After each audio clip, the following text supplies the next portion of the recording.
Olá, muito bom dia, caros internautas. Esse é mais um espaço, o Cantinho da Verdade.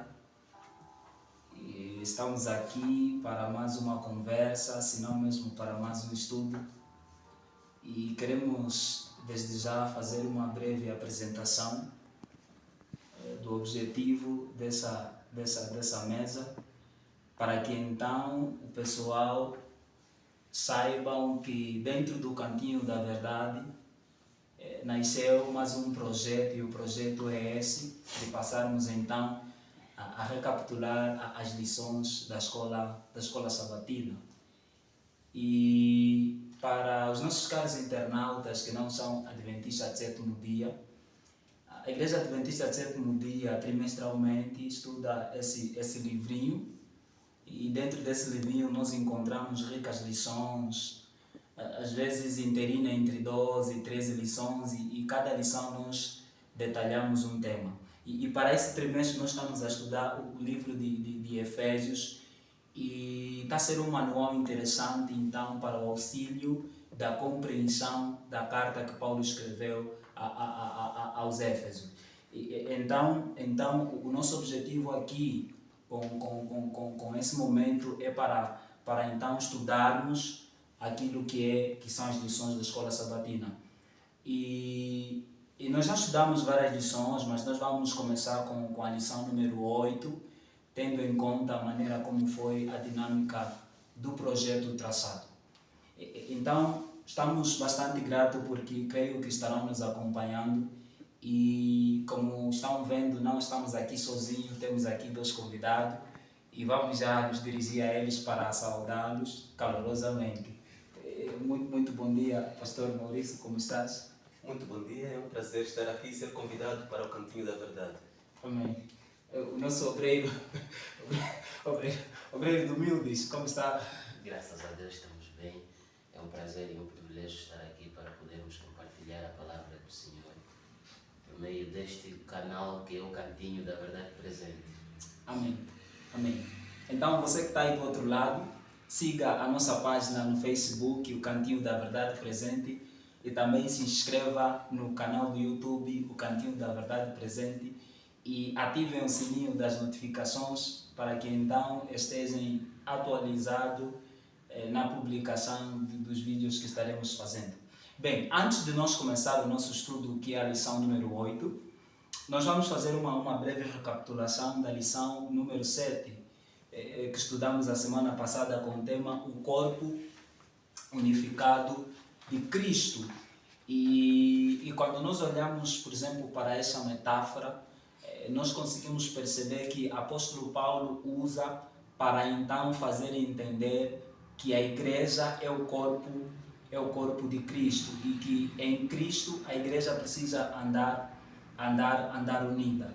E fomos levados então a prestar atenção que a igreja ela trabalha com vários membros, e cada membro é chamado para uma determinada função. Quando nós olhamos, por exemplo, em Efésios, capítulo 4, no verso 11 e no verso 12, que também foi o verso áureo da lição número 7. Eu vou passar rapidinho para que os nossos caros internautas fiquem novamente norteados daquilo que foi o verso central da lição número 7, que diz assim: Ele mesmo concedeu uns para apóstolos, outros para profetas, outros para evangelistas e outros para pastores e mestres, com vistas ao aperfeiçoamento dos santos para o desempenho do seu serviço, para a edificação do corpo de Cristo. Então aqui a gente percebe dons que realmente, quando nós olhamos para esses dons, nós conseguimos perceber que esses dons não vêm do próprio ser humano, mas é o próprio Senhor Jesus Cristo, através do seu Santo Espírito, que concede esses dons, tudo com a finalidade de que a igreja seja edificada, para que a igreja cresça em unidade, para que a igreja viva naquilo que é a vontade de Deus. E por isso é que durante a semana nós também começamos a cogitar que como membro de uma determinada igreja é interessante que eu descubra o meu chamado, que eu descubra o meu dom, porque como membro eu sou chamado a exercer a função pela qual eu fui chamado. Por exemplo, o estômago não pode exercer a função do cérebro, mas juntos, todos os órgãos interligados e os membros superiores e inferiores trabalham para aquilo que é o bom funcionamento do corpo. Assim também é a igreja.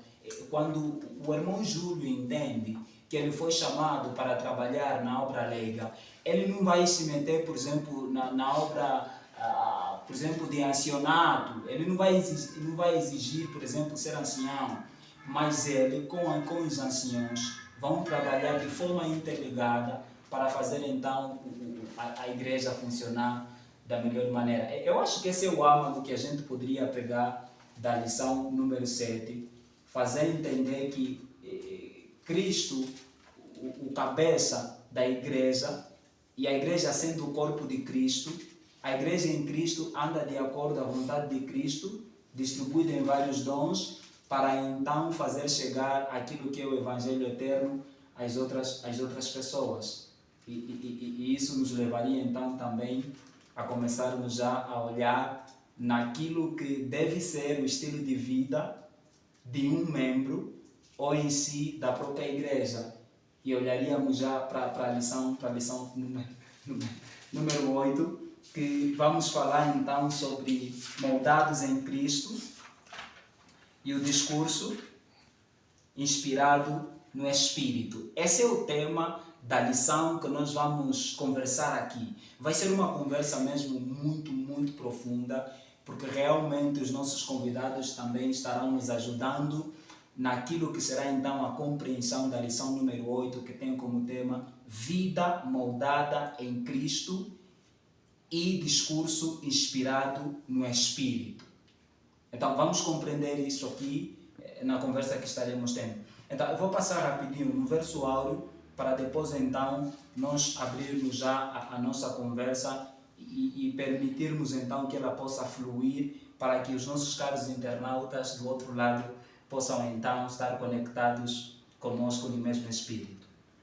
Quanto à maneira antiga de viver, vocês foram instruídos a deixar de lado a velha natureza, que se corrompe segundo desejos enganosos, a se deixar renovar no espírito do entendimento de vocês e a se revestir da nova natureza, criada segundo Deus em justiça e retidão procedentes da verdade. Essas passagens nós podemos encontrar em Efésios capítulo 4, do verso 22 até o verso 24. Na verdade, a lição número 8, ela está confinada em Efésios capítulo 4, do verso 17 até o verso 32. Quer dizer que aqui nessa conversa nós estaremos estudando Efésios 4, do verso 7 até o verso 32, por intermédio deste manual. Então esperamos que os nossos caros internautas fiquem atentos. Então, quando nós olhamos, por exemplo, na questão de moldura, o que é que nós podemos compreender? Alguém moldado, um objeto moldado? Como é que nós podemos compreender a questão da moldura? Assim, em simples palavras, quando é que algo pode ser moldado? Nossos caros convidados, e aqui eu não vou apontar quem vai responder, mas vamos então trazer já, assim a princípio, a conversa já à tona, para não ter que se demorar muito o moderador a ter que trazer uma nota. Eu faço das palavras do pastor Sukina, o reitor do projeto universitário, ele foi nosso professor na matéria de liderança, e ele fez uma reflexão muito objetiva. Ele disse que Deus nos criou para vivermos como originais, mas à medida que formos crescendo como adolescentes, passamos a viver como cópia. A gente vai para o espelho e queremos nos parecer a alguém. Então, mas quando nós vemos o que Paulo escreve, ele diz que sejamos imitadores de Jesus. Então, na perspectiva paulina, quem nos molda neste texto propositado Aqui nós vemos duas variáveis, uma variável dependente e uma independente. Então, para que a gente possa ter um discurso espiritual em Cristo, é necessário primeiro ser moldado à imagem de Cristo. Quer dizer que é como uma mãe que quer fazer um pão ou um bolo, ela tem a forma, tem um modelo. Então, ela prepara o seu objeto e coloca no modelo para se parecer com um modelo. Então, como cristãos, a ideia que Paulo nos traz é muito boa, porque ele diz que, primeiro, é que em filosofia o pensamento e o discurso são duas variáveis interdependentes. Então, você vai fazer o discurso do que você pensou. Então, o nosso discurso espiritual será o pensamento que temos do relacionamento com o nosso objeto. Nesse caso, quando tivermos a vida moldada e modelada em Jesus, então nosso discurso será de Jesus. É como, por exemplo, Pedro. Quando Pedro esteve naquele dia em que Jesus foi preso, as pessoas diziam assim: a tua fala te condena, porque tu também falas como Galileu. Quer dizer, quando eu estiver moldado com o York, que é meu amigo, vivermos juntos durante muito tempo, o meu sotaque, a minha maneira de falar e tudo, vão dizer: vocês são irmãos, porque até o teu sotaque, a tua forma de ser, diz isso. Então, quando a gente convivermos com o homem do Calvário, que é Jesus, quando a gente conviver com o homem do Monte das Oliveiras, que é Jesus por meio da sua oração, então nós vamos nos parecer com ele. Não será necessário a gente dizer que somos cristãos, mas o nosso discurso, a nossa maneira, o nosso estilo de vida, a nossa cosmovisão vai testificar de que nós somos cristãos feitos à imagem e semelhança de Jesus, um novo modelo de ser humano que ele quer propor. É assim que Paulo deseja que a gente, como cristãos, tanto no passado para Éfeso, no primeiro século, como para nós hoje no século XXI, é o mesmo modelo, Jesus Cristo. E é curioso saber que o apóstolo Paulo, quando nos apresenta, pelo menos esse trecho aqui, porque aqui já é a conclusão do capítulo 4 que nós temos, né? Começa no versículo 17 até o versículo 32. É curioso que alguns autores até preferem resumir essa lição dizendo uma nova vida. Porque essa expressão moldar, estamos a falar de fazer uma inversão de valores. E em concordância com o que o nosso pastor aqui nos disse, nós vamos entrar no âmago daquilo que era o pensamento do apóstolo Paulo para nós hoje. E ele diz assim: a santidade dos cristãos deve fazer o que deve ser oposta ao costume dos gentios. Porque há aqui uma questão de semelhança entre o cristianismo e o paganismo. Tanto é que o paganismo está tão à vontade hoje que entra sem precisar convite na nossa igreja, na nossa vida, na nossa casa. Nosso estilo de viver hoje já não demonstra que há aqui separação entre o paganismo e o cristianismo. Hoje já não somos como óleo e água. Somos todos o mesmo produto. Ou todos somos água, ou todos somos óleo. Então o apóstolo Paulo aqui, ao terminar essa carta, essencialmente esse capítulo 4, quando ele fala em moldar, ele está a dizer que a santidade do cristão deve ser diferente dos costumes dos gentios. Então, o que é moldar? Estamos a falar aqui uma inversão de valores. Nós conhecemos um cristianismo, muitos de nós conhecemos um cristianismo já meio misturado com doutrinas de paganismo. Então, o apóstolo Paulo está a nos chamar a refletirmos naquilo que deve ser a nossa vida hoje, diante da situação, do problema que ele estava aqui a apresentar na carta aos Efésios. Mas lembramos-nos de que esta carta aos Efésios é muito aplicada na minha vida e na vida de cada um de nós e da Igreja de Cristo em geral. Assim é que, olhando para a situação da carta, essencialmente os versos 22 ao versos 24, há aqui alguns elementos muito interessantes que devem ser observados. Que, primeiro, o apóstolo Paulo diz assim, que de tudo quanto é o trato passado, ou melhor, que quanto a nossa maneira antiga de viver, Paulo agora vem aqui e traz uma instrução. E qual é a nossa maneira de viver, apóstolo Paulo? Nós sabemos qual é.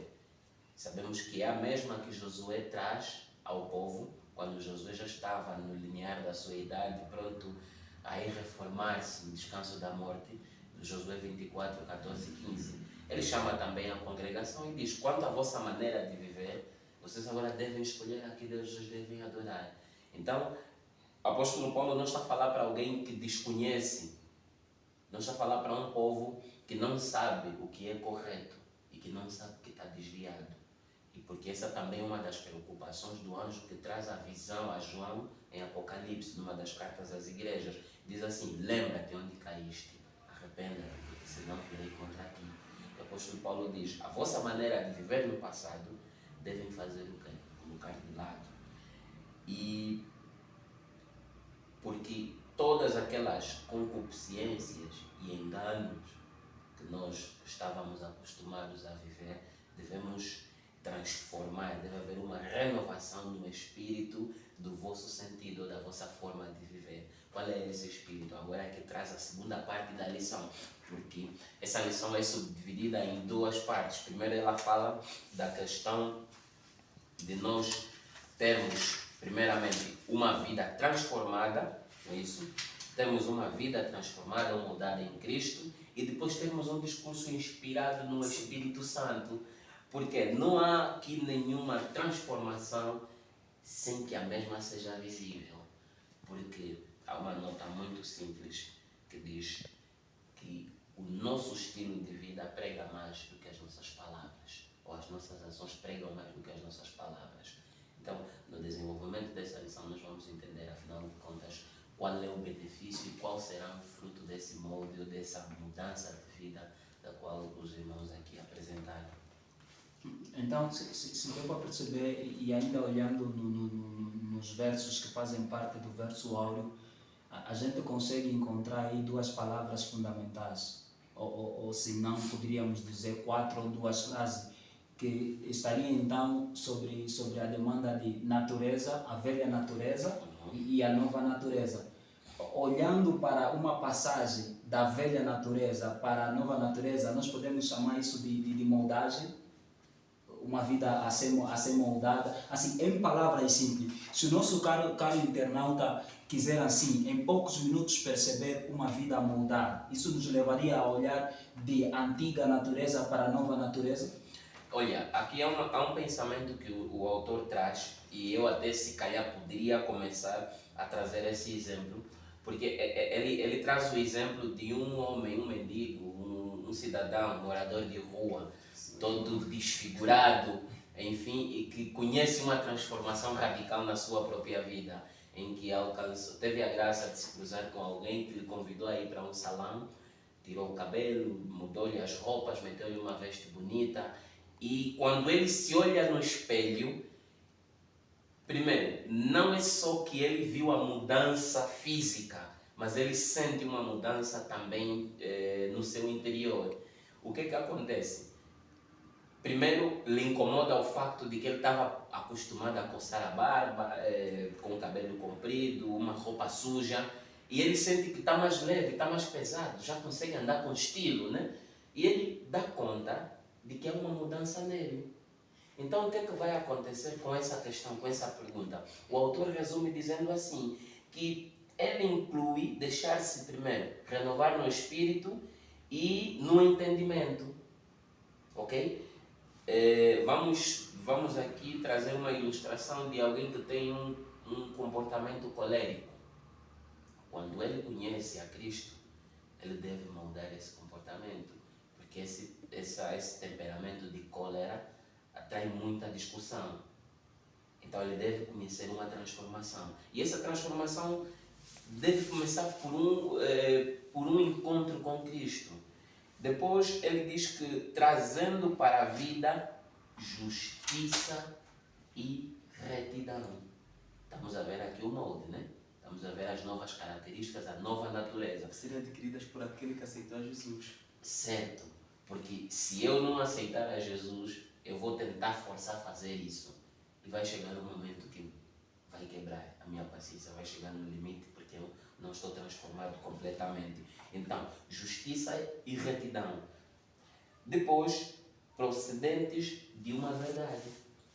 Essa justiça e retidão deve fazer parte da minha nova natureza. E o tema é mesmo esse, amigo Júlio.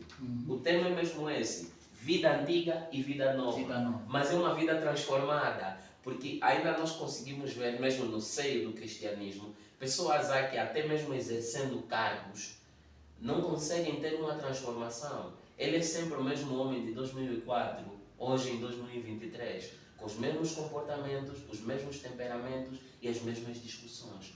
O homem que está sempre a cair no mesmo buraco. E há aqui um ditado popular que diz que o homem não pode tropeçar na mesma pedra duas vezes. Justiça e retidão que procedem da verdade. E ele resume dizendo assim: essa é a transformação mais importante. Olha, uma das profissões que eu muito gosto, além de ser teologia para o pastorado, eu gosto dos atores. Sabe, os atores, eles são moldados para um papel. Eu gosto dos atores por quê? Porque numa representação ele pode ser o presidente de uma república, na outra ele pode ser médico, pode atuar como teólogo, pode atuar como pastor, pode atuar como mendigo, pode atuar como um príncipe. Mas ele interpreta tão bem aquele papel que ele cativa a tela, ele cativa as pessoas para verem aquela programação. Então Paulo está a nos dizer assim, que a gente foi convidado agora para um novo papel, né? Porque há muitos atores, desportistas e tudo, que eles estão enraizados a uma tradição que eles não querem se desprender. Então Paulo está a dizer que Jesus nos convidou agora para um novo papel, para uma nova peça, para uma nova história. E essa história chama-se cristianismo. E falando para internautas jovens, queremos dizer que nós não precisamos ficar presos a tradições e culturas pecaminosas do passado, mas Jesus nos desafia a sair da nossa zona de conforto para um novo papel. Ele quer que a gente coloque uma nova roupa para um novo personagem. E esta roupa, conforme disse meu irmão e amigo York, é a justiça de Cristo. Adão e Eva, eles haviam colocado vestes de folhas, justiça própria. E era o papel que eles estavam representando, de pessoas que estavam fugindo de Deus por causa do pecado. Mas quando eles foram chamados, Deus colocou neles a roupa da nova justiça, que era a pele do Cordeiro, representando a justiça de Deus. Hoje Jesus quer que a gente nos vista do verdadeiro cristianismo, não com roupas exteriores, mas senão com o nosso novo caráter e comportamento. Tal como disse York, um grande pregador do Lubango, o professor Nelito, da igreja de Betel, quando eu era adolescente, na igreja da Casa Verde, ele pregou sobre o comportamento de um senhor que dizia ser cristão. Mas quando ele foi provocado e foi desafiado a sair da sua zona de conforto, ele disse para a pessoa que ele provocava: você não sabe quem eu sou e quem eu fui. Eu treinei e você não sabe qual é a minha graduação. Eu sou mau. E o jovem hoje gosta de dizer que eu sou mau, é como se fosse uma qualidade ou uma virtude de Deus. Eu sou bom, eu sou humilde, eu sou cristão, eu sou mau. Eu sou mau. Então ele dizia que eu sou mau. Ele mostrou a verdadeira natureza dele, aquilo que ele era, sem se transformado. Enquanto que Jesus, quando ele foi confrontado, ele foi batido, cuspido, ele entregou a outra face. O mesmo aconteceu com Paulo, todos aqueles que seguem Jesus. Então, quando nós somos moldados por Jesus, com essa roupa de justiça, e desafiados por ele a sair da zona de conforto, para que possamos nos aproximar da moldura dele, nós temos um novo papel, o papel do cristianismo. Agora, nessa nova fase da nossa vida como cristãos, qual é a nossa condição para com Deus e para com os seres humanos? Lembrando de que o realizador para essa nova fase da nossa vida é Deus que nos escolheu para um novo papel. Você não pode dizer para o realizador: não, mas eu queria. Falei assim: não, meu amigo, o roteiro está aqui, e o roteiro é a Bíblia. Ele diz que nós temos um roteiro a seguir. Todas as qualidades que você precisa seguir estão aqui. E o pensamento e o discurso que você vai produzir para essa nova fase da história é esta aqui. Você não pode se desviar do roteiro, você não pode resistir contra o realizador e contra aquilo que está escrito. Mas naquilo que está escrito pelo realizador e você como ator, o que você precisa fazer é o quê? Usar a tua criatividade para fazer bem aquilo que você foi proposto. É esse o desafio que Paulo faz. Não sair da nossa essência como seres humanos. Não indo além das nossas capacidades, mas fazendo aquilo que Deus quer que a gente faça, como disse o nosso apresentador, com o dom que Deus te deu. Nós podemos ser cristãos, atuando em áreas diferentes, com o dom que Deus nos deu e vivendo como cristãos naquilo que Ele quer que a gente seja, moldado segundo a imagem de Deus e fazendo o discurso do Espírito Santo. O pastor Maurício vai continuar, depois vamos descer até o obreiro York, o ancião York. Paulo, em Efésios 4, verso 17, eu aqui percebo uma espécie de advertência. Ele começa a advertir ali os cristãos de Éfeso, e durante essa lição eu estou também aqui a perceber que o que está em jogo é o estilo de vida. E se é estilo de vida, a lição de domingo nos traz a ideia da espinal descendente do pecado. Como é que nós olharíamos, por exemplo, para esse tema, olhando, por exemplo, para o contexto dos cristãos em Éfeso e para o nosso contexto, pastor Marusso? Porque ali faz menção que, ao olhar para o pecado, nós não precisamos olhar o pecado de forma isolada, mas precisamos perceber que o pecado também traz consigo uma história. Uma coisa é dizer assim, olha, o irmão Júlio, por exemplo, caiu em fornicação, por exemplo, transgrediu o sábado, ou, por exemplo, o irmão Júlio cometeu homicídio. Mas o irmão Júlio cometeu homicídio quando? Ontem, ou já tem uma vida em que ele vem a cometer homicídio faz algum tempo. Como é que também olharíamos, então, a lição de domingo, olhando para uma questão de pecado como um elemento histórico na vida de alguém, ou uma outra coisa, então? Bom, falando mais uma vez para internautas jovens, entendendo a linguagem mecânica, por exemplo, nós aqui, Paulo, a lição nos traz a espiral descendente do pecado. Existem dois tipos, por exemplo, de molas no carro. Existe a mola em forma de esteira e existe em forma de espiral. Por exemplo, o meu irmão normalmente tinha um Isuzu sul-africano Trooper, que as suas molas eram em forma de espiral. Então, o amortecimento do carro, sim, é feito dessa maneira. Ela vai descendo. Então, quando estamos com Deus, e o York falou isso, Deus e a sua lei como se fosse um espelho. Então, você olha para o espelho e o espelho mostra que você está sujo. São os 10 mandamentos. Só que o espelho não limpa você. Okay. Sim, o espelho tem essa função de mostrar que você está sujo. Mas quem vai limpar você é Jesus, por meio do seu sangue, que nos limpa dos trapos de imundícia para que possamos ter vestes brancas, alvas, como a neve. Agora, à medida que vamos nos afastando de Deus, e como eu que disse, quando Deus, que é santo, nós estamos ao lado dele, nos tornamos santos porque é uma qualidade dele, um atributo dele, um predicado dele, e nos é emprestado. Mas à medida que nós fomos fazendo a espiral descendente do pecado, nos afastando de Deus cada vez mais, então nós vamos para a nossa velha natureza pecaminosa. Deixamos de ser santos porque não estamos com o ente santo e começamos a nos tornar pecado.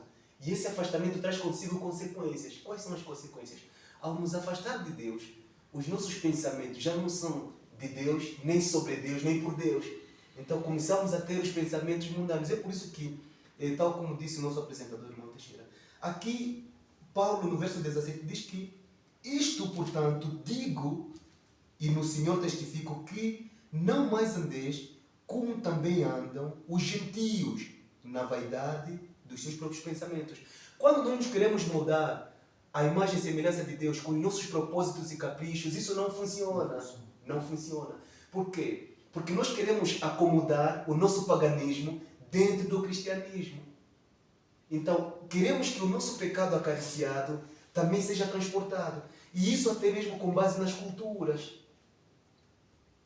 Nós, por exemplo, descendentes de umbundos, nhanecas, descendentes de malanjinhos, quimbundos, bacongos, quiocos, queremos trazer até a nossa velha natureza, a nossa adoração animista africana para o contexto bíblico. Não, eu sou assim, essa é a minha tradição, é a minha religião, e eu vou assim, permanecer assim. Quer dizer, continuamos na espiral do pecado, nos afastamos cada vez mais de Deus, pensando que estamos a fazer a coisa certa para com Deus. E Paulo lhe desafia a deixar o velho homem gentio para que possamos abraçar uma nova cultura, uma nova tradição para com Deus. E mais uma vez sair da zona de conforto. Porque temos agora que fazer a espiral inversa. Porque a espiral descendente do pecado é de Deus, descemos para o pó. Agora, o inverso é com Deus, Ele nos pegar outra vez e fazermos o inverso. Descer é mais fácil. Conforme disseste, por exemplo, o jovem está no padrão, está na igreja, cantando, louvando, adorando o seu Deus. De repente ele comete fornicação, ele desceu, agora ele está com a vergonha, o pecado, o peso de consciência, a acusação de Satanás. O que é que ele deve fazer? Se levantar da cinza e do pó, reconhecer que é pecador, arrepender-se, suportar a vergonha e, acima de tudo, ter a certeza de que Deus o perdoou. Agora ele vai fazer outra vez o inverso, vai começar a subir no quê? Na espiral da salvação. Em vez de ser descendente do pecado, agora ele da salvação é subido. E a subida ao avô Alexandre, ele ensina que é como se fosse uma escada, que é a santificação. É hoje eu ser mais santo do que fui ontem. E ser santo não é vestir roupa branca e andar com um pauzinho na rua aos domingos pela manhã. Ou ser monge. Ou ser monge, sim, como eremita, viver distância, sozinho, não. Só nas montanhas, sim. lá, sozinho. Ser santo é hoje a chegar-me mais perto de Jesus do que ontem. Amanhã está mais próximo dele do que hoje. Então eu vou fazer o sentido ascendente, não descendente da espiral, mas ascendente está perto dele. Então, e essa ilustração, desculpa lhe cortar, essa ilustração é tão interessante que eu acho que se não comentar agora eu vou me perder. Olha a ilustração que o pastor faz. Quando se trata de sairmos do pecado, o apóstolo Paulo fala de uma espiral, fala de mola, né? Estás aqui no topo e vais descendo, vais escorregando, vais descendo. E olha como é que essa espiral, se nós olharmos para a analogia da mola, você pode vir aí de uma velocidade terrível. Podes vir de uma velocidade terrível, de repente já estás no chão. Sim. Já estás no chão. Porque até há um ditado que diz que o macaco, quanto mais alto sobe, maior será a queda. E é fácil, do dia para a noite, em um segundo você cai. Mas agora, vê a seguinte ilustração para nos achegarmos a Deus. O apóstolo Paulo agora usa a escada. Sim. A escada você não pode pular de grau. A escada você tem que subir. Degrau de cada vez. Degrau. Então, só para nós entendermos que é difícil nós, pela nossa natureza pecaminosa, nos achegarmos a Deus. Porque é um processo. Mas é mais fácil nós cairmos. Então, essa é a advertência que o apóstolo Paulo faz. E ele agora diz assim, que quanto a essa situação, precisamos ter em atenção aos seguintes aspectos, e podemos aqui apresentar só 3 aspectos. Vamos começar do versículo 17 e o versículo 18.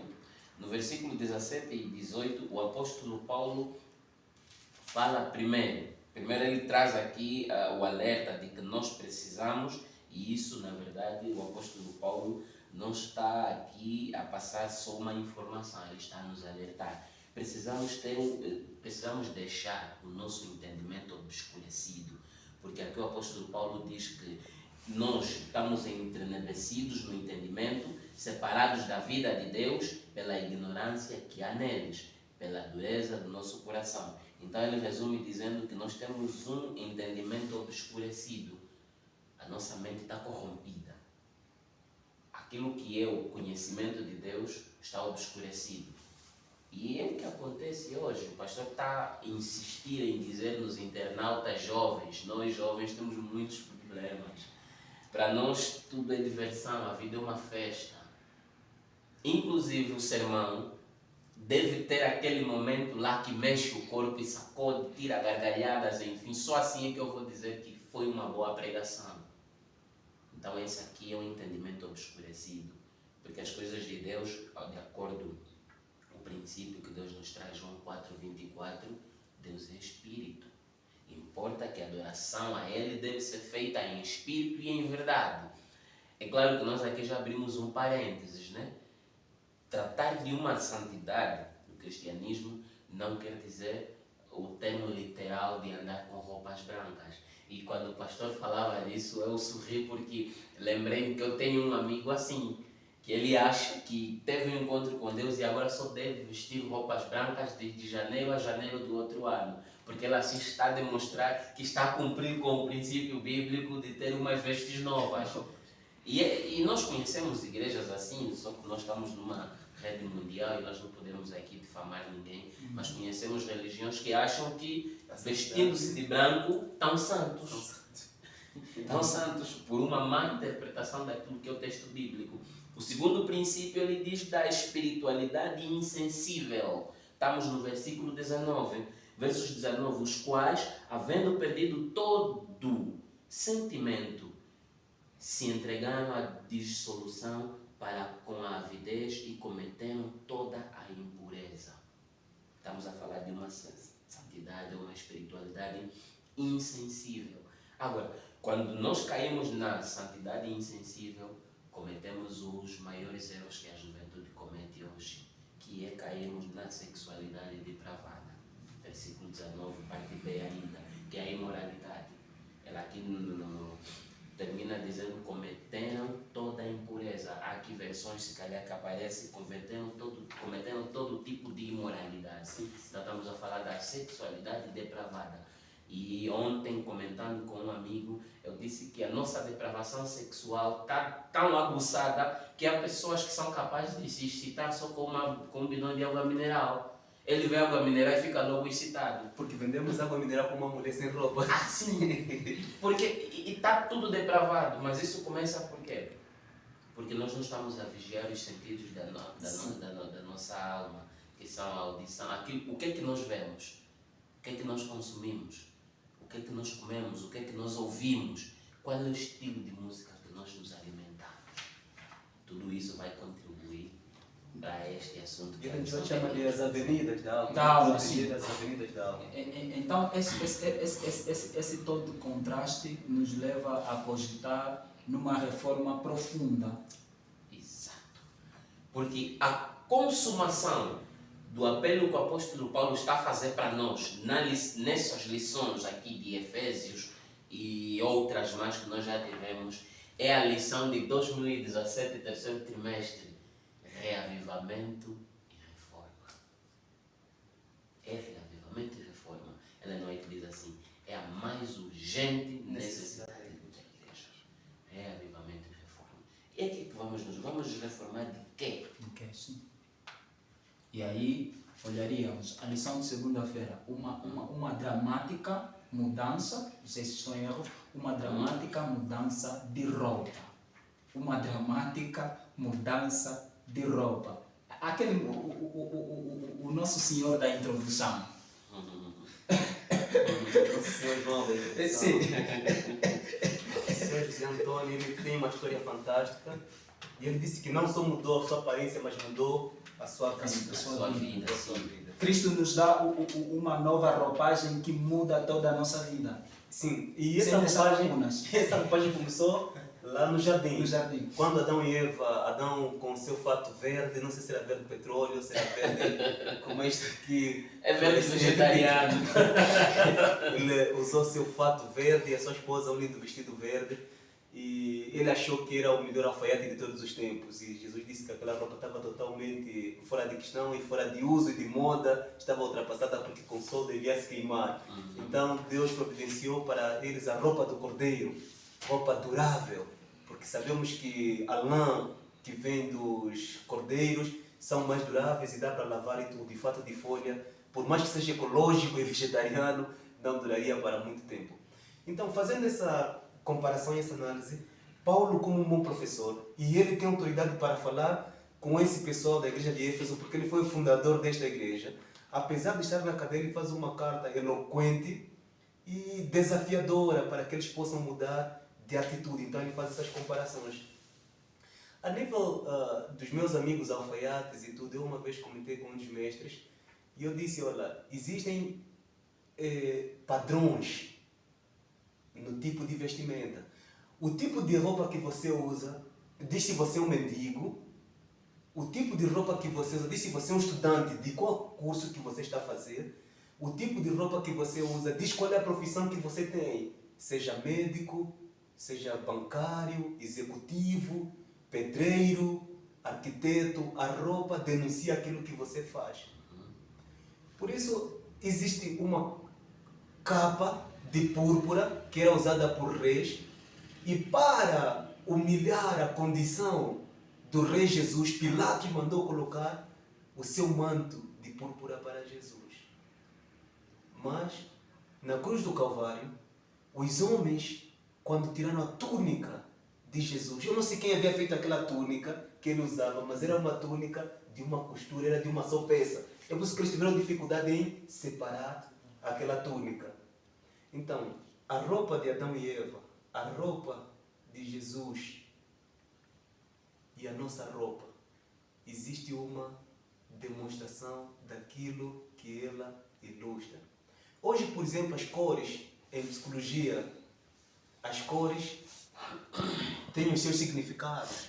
O meu amigo irmão York, ele falou de que o amigo dele, de janeiro a janeiro, ele usa roupas brancas porque ele acha que é símbolo de uma coisa nova, santificação. Por exemplo, o mês de janeiro é considerado como o mês da paz, principalmente o dia 1, e as pessoas têm a tendência de usar roupas brancas. O mês de outubro, as pessoas usam rosa por causa da luta contra o câncer. Então estamos a ver como é que a psicologia funciona, por exemplo, para com as cores das roupas que a gente mete. Mas quando nós éramos crianças e adolescentes, diziam que rosa é cor de quem? Das mulheres. Até agora as crianças pensam isso. Das mulheres. O lilás é para os gays. É para os gays. Era assim. Então, o azul, que por exemplo em novembro usamos por causa do câncer da próstata. Em setembro, o amarelo, por causa da prevenção do suicídio. Então, vemos como é que as cores são até usadas para passar uma mensagem. Então, qual é a roupa que Paulo está a dizer aqui? Porque a roupa mostra uma cultura. Se eu, por exemplo, usar uma túnica hoje, com umas sandálias, vão logo me considerar como se eu fosse islâmico. Porque é a cultura de lá, padrão. Se o islâmico vier para aqui, ou mesmo na terra dele, ele usar um terno ou fato com gravata, vão considerar que ele é um ocidental.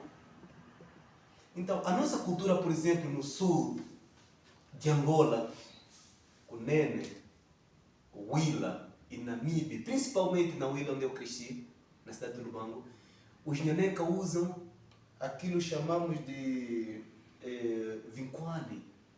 As sandálias são os noncaco ou lohaco. E o tronco fica praticamente num. Quando você pegar o Evangelho e levar para esta cultura, e eles aceitarem o Evangelho e trocarem de roupa, então você vê agora a mudança drástica. Mesmo quando ele for de volta, usando calçados ocidentais, um terno, fato, gravata, e indo agora de volta para os seus avós e ancestrais, vão até achar-lhe como um elemento estranho. Que mudança radical aconteceu em você? Até a maneira dele agora de falar também já é outra. Provavelmente quando ele chegar, mesmo falando na língua nhaneca, ele até vai falar o nhaneca já refinado. Por causa da aculturação evangelística que ele traz. Não no sentido de que as nossas tradições sejam más, mas o pastor, presidente da nossa união, Manuel Felipe Pacheco, quando foi reitor da universidade e professor, ele dizia que o evangelho verdadeiro, ele sempre vai chocar com a nossa cultura. O nosso padrão de cultura não deve ser para medir o evangelho, não. O evangelho que a gente recebeu de Jesus Cristo, que é universal e transversal, ele é que deve ser o padrão para as nossas culturas a nível mundial. Não existe nenhuma cultura melhor que a outra, a não ser a cultura da salvação que Jesus trouxe, que é a Bíblia Sagrada. Uma só.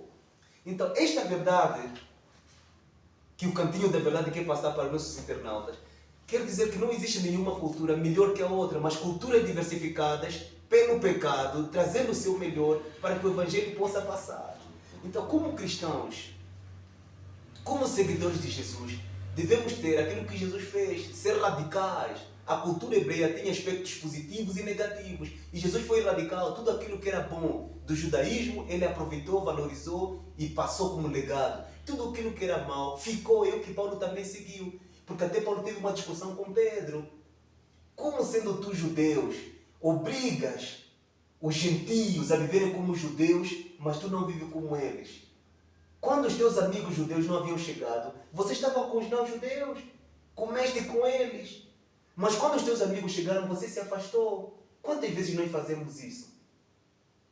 Nós, por exemplo, quando estamos em Luanda, nós somos do Centro-Sul, quando estamos em Luanda, queremos falar como os de Luanda, para nos parecer como os de Luanda. Embora, Tizé, Tijuão, Porque vão te achar interessante. Não precisa. Só para impressionar. Não, tem que se sentir no meio deles, né? Não precisa ser assim. Então, que a Bíblia nos quer ensinar nesta lição de hoje, na mudança de roupa, não é a roupa exterior que aqui hoje queremos falar, mas senão da vestimenta espiritual. A nossa mudança radical. Porque a nossa cultura não nos salvará. Então, como eu estava fazendo esse link, o pastor Pacheco dizia que em cada cultura, tudo aquilo que não fere o princípio bíblico, nós podemos adotar. Por exemplo, a nossa cultura Umbundo, né? Muita gente lava as mãos, corta as unhas e come com a mão. A minha mãe no Lubango faz isso. É parte da nossa cultura. Isso não fere o princípio, não é mau. Agora, tudo aquilo da nossa cultura que fere o princípio bíblico é pecado. E o que é pecado deve ser abandonado. Essa é a palavra de ordem. Tudo que é pecado deve ser abandonado. Não tem meio termo. Não poderemos pegar de maneira leviana, não. E as nossas culturas já estavam em Adão e Eva, no seu gênero, porque Deus disse, olha, vocês vão se espalhar por todos os continentes, raças, tribos e línguas. Então o padrão é apenas o Evangelho, a Bíblia Sagrada. Quando a nossa cultura e tradição não fere o princípio bíblico, então nós podemos adotar. Quando fere o princípio, devemos abandonar. E até o próprio sonho americano, o orgulho americano. Você que é jovem angolano, que quer viver o sonho americano, lá também tem pobres, sofredores. E a cultura americana não é a cultura do céu é a cultura bíblica, o sonho bíblico. Então a mudança radical de roupa está exatamente hoje na roupa espiritual, a vestimenta do Espírito Santo, que nos pode proporcionar a salvação de Jesus Cristo. Senão tudo isso aqui, essas nossas vestes do pecado, você vê na loja, na montra, na boutique, com um preço alto, por causa da qualidade e o padrão que a sociedade nos impõe hoje. Mas tão logo você tirar da loja, da boutique, para o teu corpo, ela já começa a desvalorizar. Porque se você levar de volta para a loja, eles não vão te comprar no mesmo preço com que você comprou. Já vai desvalorizar, cada vez mais ele vai desvalorizar. Mas a nossa roupa, a nossa vestimenta espiritual, ela cada vez mais se valoriza porque para a salvação. Mas até um certo ponto, desculpa só, York, mas até um certo ponto a roupagem espiritual tem uma grande influência na roupagem física, porque, exemplo, se eu sou alguém que tenho a presença do Espírito Santo na minha vida, a minha maneira de se vestir como tal diariamente já não pode ser, por exemplo, a mesma com a maneira de se vestir de alguém que está distante de Cristo ou que está fora da fé. Porque hoje o que a gente percebe é que temos um grande problema na questão da modéstia cristã. E nós estamos a falar assim, é um povo, é um pessoal que aguardam a breve volta de um Salvador. Eu não sei se até um certo ponto olharíamos a questão da roupagem espiritual, se tem na verdade uma conexão também com a roupagem física que nos levaria à nossa maneira de como se apresentar perante o mundo. Porque também eu estava aqui pensando, enquanto o pastor Maurício falava, os exemplos que ele ia dando, que a nossa maneira de vestir é como um discurso não verbal. Comunica, porque quando nós olhamos para a língua portuguesa, encontramos a linguagem verbal e a linguagem não verbal. Por intermédio das duas, a gente comunica o tempo todo para as pessoas. Sim, porque... Não queria cortar o York, né? Como estudioso de estilo de vida saudável, a nossa vestimenta, Deus nos proporcionou como resultado do pecado. Porque, na verdade, no princípio, nós tínhamos vestimentas de glória, né? Os nossos primeiros pais. Eles estavam nus, mas não se envergonhavam, porque Ellen G. White, no seu livro A História da Redenção, logo nos primeiros capítulos, ele diz que Adão e Eva usavam vestes de glória. Então, nós como seres humanos, a nível do extrato social e da religião que nós adotamos, primeiro, somos religiosos, não somos ateus, somos religiosos. Segundo, pertencemos a uma denominação religiosa cristã, adventistas do sétimo dia. Como adventistas do sétimo dia, considerados como povo da esperança e herdeiros da tradição apostólica, nós temos responsabilidade para com os nossos irmãos, nossos semelhantes, pessoas pelas quais Jesus morreu. Um adventista é moderno, só que nós não sabemos que somos modernos. Nós é que somos o modelo, nós é que somos o padrão, para que os outros possam seguir em nós. Então, a nossa vestimenta é por meio do estilo de vida saudável. Em primeiro lugar, as nossas cores, as escolhas dos tecidos e tudo, deve ser de acordo com as nossas possibilidades, mas sempre do melhor padrão. É roupa feita de algodão, é roupa feita de que tecido? E essa roupa aqui, com base na minha pele, Com base, eu sou alérgico a esse tipo de tecido, não, começa as escolhas por ali. Eu vou usar um sapato bonito por ser apertado. Quando eu for para a igreja, para a escola, é saudável para mim, o sangue vai circular bem. Essa calça, por mais que seja linda, é boa para mim, é saudável. O que é que eu vou mostrar quando eu estiver com essa calça? Nós hoje, como Adventistas do Sétimo Dia, vamos no acampamento, na mata e usamos gravata. Isso assim, espiritualidade. Sapato de Usar sola sapato seca. de sola seca, Na social, na montanha. Nós estivemos com alguns jovens, dia 28 de maio, no Morro do Moco, que foram lá, como os outros jovens dizem, com sapatos da escola sabatina.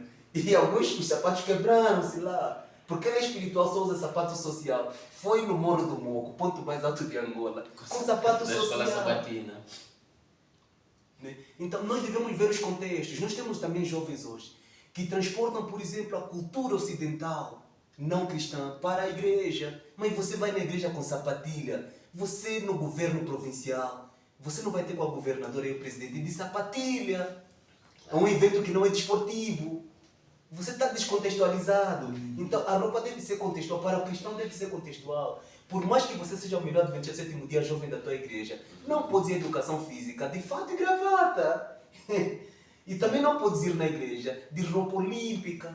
Então o adventista é um modelo, ele deve estar em todos os sítios onde ele for convidado, mostrando aquilo que Jesus faria se estivesse ali e com ele. Então esse é o contexto da roupa. Assim, concordando contigo, então a roupa espiritual, fazendo um link com a roupa física, a roupa que nós usamos hoje, tem-se conexão. E como Adventista Sétimo Dia somos o padrão modelo. Não podemos trazer para a igreja, onde vamos adorar nosso Deus, aquelas meias desportivas. Né? Tem um jovem que ama o Pedro de Luanda, no 1º de agosto. Ele como ama mesmo ama, ele sente isso no seu coração. Ele vai na igreja com a sua meia do 1º de agosto. Desculpe os adeptos do 1º de agosto, mas como são os maiores emblemas a nível nacional, não quero falar dos internacionais, né? E no banco de desportivo da UILA usam meias na igreja. Né? E os outros que não são adeptos desportivos, eles vêm com meias de florinhas. E os mais velhos que foram antigos combatentes vêm com as meias da farda antiga, porque eles amaram isso. Então, como cristãos, a mudança drástica hoje é, de acordo com o padrão aceito a nível social, a cada dia. É na escola, qual é o teu curso? Estudas direito, então a tua roupa vai dignificar aquilo que você vai exercer no futuro, como juiz ou como advogado. É médico, a mesma coisa. Professor de educação física e desporto, a tua vestimenta, então, isso vai já começar a fazer exatamente a moldura. Não ser moldados à imagem daquilo que é o mundo, mas a gente moldar o mundo em função daquilo que é o Evangelho. Do Evangelho. E aqui queremos, né, dar esse equilíbrio para não estarmos no extremo, porque senão os nossos amigos panafricanistas não vão gostar do canal. Exatamente. Nem os nossos amigos reformadores, porque o que é que acontece? Ao ouvir essa mensagem do pastor, podemos correr o risco de alguns extremistas dizerem que não, o pastor está a nos tornar todos europeus. Não. Precisamos ter atenção nisso. Precisa ter muita calma, caro internauta, que a questão da vestimenta, da modéstia cristã, é algo que precisa ser levado com equilíbrio. E esse equilíbrio deve ser mais inclinado para o lado da espiritualidade ou de Deus do que do lado humano, dos sentimentos pessoais, carnais. Então, nem adianta aqui, ainda que tivéssemos uma lição a falar de roupa, nem adianta estar aqui neste momento a fazer um cardápio. Dizer assim, na segunda-feira, gravata, chapéu, não sei o que assim, sapato social, fulano, não sei o que, não. E nem cometeríamos esse erro. Mas o apelo que o pastor deu é nós fazermos esse equilíbrio, contextualizar as coisas. Sim. Eu, por acaso, tive o privilégio de ter uma competição desportiva no serviço, aquelas questões que acontecem, né, de reciclagem, em que uma senhora que acha ser de uma religião que não pode usar calça, nem olímpico, sim, nem nada, veio e correu um campo inteiro de saia. Porque ela é espiritual. Ela é espiritual e não pode fazer isso. Quer dizer, nós respeitamos, inclusive os instrutores respeitaram a posição dela, mas aquilo não tinha lógica. E o escândalo é exatamente essa mulher a correr de saia. De saia. Depois é que quando ela cair, é aquela parte que o nosso cameraman depois põe aqueles riscozinhos para ninguém ver nada. Sim, põe aqueles riscos aí como se falhou alguma coisa, tipo quando solta uma palavra ofensiva, põe aquele na gravação. Pronto, é um escândalo que a gente vai fazer. E hoje nós olhamos, né, trazendo a pergunta do irmão Júlio ao comentário do pastor, olhamos, por exemplo, para uma roupa e querer identificar quem é quem.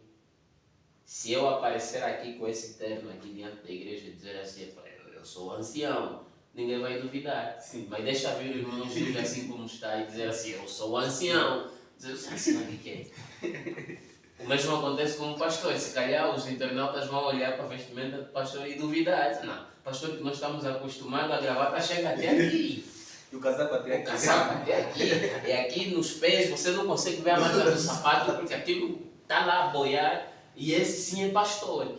Então nós temos sim essa tendência, é a natureza humana, essa tendência humana de querer comparar, olhar e fazer uma analogia e de medir até inclusive a espiritualidade das pessoas pela vestimenta. Mas, verdade é, aquele que transformou a sua vida, o seu coração para Cristo, até pelas suas roupas você vê. Você vê. Só a forma de vestir, você vê que essa pessoa está transformada. E aqui então vamos olhar para o tema da lição, que é uma drástica mudança, porque esse termo drástico que está aqui a aparecer está a nos dizer assim, nós somos como formigas no pão ou no açúcar, né? Mas a formiga, se o pão ficar possuído de formiga, você pode sacudir como quiser, as formigas não saem, uma ou outra podem cair. Mas qual é a maneira mais simples e eficaz de tirar o pão da formiga? Pegar o pão e colocar no fogo. É radical.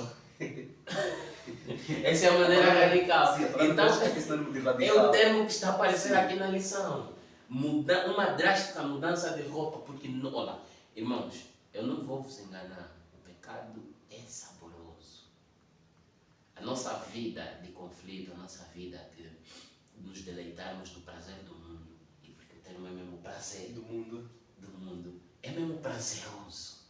Os irmãos não imaginem o prazer que a juventude tem hoje de participar de uma festa. Hoje tudo por nada é festa, inclusive inventaram aquela festa lá de descobrir qual é o sexo do bebê. Quando a mulher está gestada, fazem uma festazinha Depois para da ecografia mostrar assim. qual é o sexo é feminino ou masculino, é festa. É festa, sim. Mulher vai se casar, já faz festa antes do casamento. O está chamado chá de panela, enfim. Eu estou de aniversário, já faço festa. Amanhã o meu casamento, já faço festa de despedida de solteiro. Quer dizer, para nós tudo é uma festa. Nós podemos sair de uma festa agora, amanhecermos numa festa. Começar outra logo de manhã. Começar outra logo de manhã, assim mesmo dizer assim, DJ, epa, para tudo, porque afinal de contas aqui no casamento alguém completou anos. Vamos continuar agora com o aniversário do fulano. Tragam mais bebida, tragam mais... A vida é uma festa, é assim, e é prazeroso. Mas quando está a se tratar aqui então de uma mudança drástica, é que a ilustração que traz aqui é de um soldado, e se calhar nem vou utilizar soldado, vamos utilizar, por exemplo, o Ministério Jovem. O Ministério Jovem tem aquelas marchas, meia volta, vou ver, direita, vou ver. O soldado também tem, em que você está a caminhar para frente, de repente, meia volta, vou ver. Então, é você voltar, dar uma meia volta no teu estilo de vida e caminhar agora no estilo de vida de Cristo. Se calhar os soldados vão entender melhor isso. Então, estás a caminhar errado, meia volta, vou ver e voltar para quem? Para a cruz. Volta para o Calvário. E o símbolo de roupa nova, roupa velha é mesmo este. Como é que nós descartamos uma roupa velha? Hoje em dia, para alimentarmos aquele ego do bom senso, a gente pega na roupa rasgada que não gostamos de usar e oferecemos, e até fazemos live. Mas antigamente o que é que nós fazíamos? Era jogar fora. Então é mesmo jogar fora, a roupa velha e jogar fora os velhos hábitos e trazer os novos hábitos. Quais são os novos hábitos? A lição de terça-feira vai falar. A lição de terça-feira começa por falar de um discurso cheio de graça e que edifica a unidade. O resumo da lição número 7 é a unidade em Cristo. Unidade em Cristo. Aplicação dos dons para estarmos todos unidos. As funções, por exemplo, dos dedos da mão. Sabemos, mas todos eles contribuem para a mão. Se eu quiser pegar, todos eles contribuem, inclusive nos pés para o equilíbrio do corpo humano. Então, ninguém... Pegar a Bíblia com o dedo. Não, pegar a Bíblia com o dedo, porque esse dedo indicador acha que ele é o mais importante de todos e eu faço tudo. E esse é o perigo que nós corremos, por exemplo, na igreja, no cristianismo. Por exemplo, na administração da igreja nós vemos isso, em que o ancião se calhar acha que eu, sabichão, é o sabedor de tudo, ou o departamental, ou o pastor, ou a diaconisa, ou o diácono. E nos esquecemos que todos somos importantes. E na lição passada nós aprendemos aqui uma questão de ser notado, né? E o pastor ainda voltou a frisar isso. Você pode ser aquele membro ali, que nem o nosso cameraman Fanuel, que quando chega na igreja só quer sentar lá, para ninguém lhe ver, não quer comentar. Até esse atrai atenções, porque alguém chega e diz assim: por que aquele irmão só senta lá? Eu só sentei aqui para ninguém me ver, mas afinal me viram. E quando você levanta para ir comentar, você diz: mas por que aquele irmão é sempre ele a comentar? Então qualquer gesto que você fazer vai ser notado. É o nosso estilo de vida, mais uma vez eu digo, que vai pregar. Então aí podemos entrar para a lição do discurso cheio de graça. Antes de ir para esse discurso, o Dr. Nuno Gomes Celino, bacharel também em teologia, ele amava esse texto que o York disse, de Romanos, do metanoia, a palavra grega para meia volta a volver. Sim. E essa mudança drástica, ele sempre dizia, por exemplo, ao ensinar os jovens com relação a relacionamentos, de que quando você terminou um relacionamento com alguém, as roupas que você usava, hábitos, costumes e tudo, você não pode partir para um novo relacionamento sem primeiro fazer o luto, o funeral do teu relacionamento passado, esquecer aquilo, deixar tudo para trás e agora se apegar a uma nova realidade. Então, como cristãos, jovens, ao aceitarmos Jesus, devemos agora nos apegar ao padrão dele, à nova tradição, nova cultura com ele e deixar o nosso ex, né, de acordo com o que eu disse, ao Satanás e os seus prazeres para trás. Não podemos estar na igreja com Deus e dizer assim: poxa, estas horas eu estaria numa festa, eu estaria com fulano estaria com os fulanos, tomando uma taça de vinho, fumando uma lhamba, fazendo isso. Não. Deixe o passado para trás. Conforme eu que disse, tudo isso que é roupa no contexto cristão e espiritual, que são velhos costumes da velha natureza, enrole-os numa trouxa e jogue-os fora de ti. No fogo, queime, bote fora. Livre-te do passado e siga uma nova tradição com Deus. Agora sim podemos passar para... Porque, sinceramente, estamos a ser chamados a termos ou a reproduzirmos, pelo poder do Espírito Santo, o caráter de Cristo. E quando a gente olha para a pessoa de Cristo, nós conseguimos perceber realmente que tipo de caráter Cristo quer que a gente tenha.